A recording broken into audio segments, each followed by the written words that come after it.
Hi friends, go బీపీటీకి అయితే అంత అగ్గిరీగులు వస్తున్నాయి, అంత పురుగు పడుతుంది. ఎట్లా చేయాలి, ఏం చేయాలి? అంత పురుగే ఉంది. ఇలా చూస్తే కొత్త పురుగే ఉంది, అంత లద్ది పురుగు ఉంది. దీనికి ఆల్రెడీ డైమండ్ కొట్టిన తర్వాత 15 రోజుల తర్వాత మళ్ళా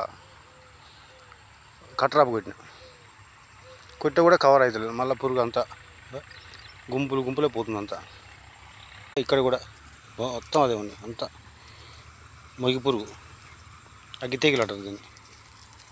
ఎట్లా చేయాలి ఫ్రెండ్స్? అదే మాకు ఎటు అర్థమవుతలేదు. ఏం చేసినా కూడా ఉడిసేరు మాత్రం సగం అడిగినది. ఏం చేయాలో అర్థమవుతుంది. ఇలా మొత్తం తీస్తే మొత్తం పురుగే ఉంది. పురుగు మొత్తం పురుగే ఉంది. మొత్తం తినేసింది. తినేసి మొత్తం పురుగు ఉంది.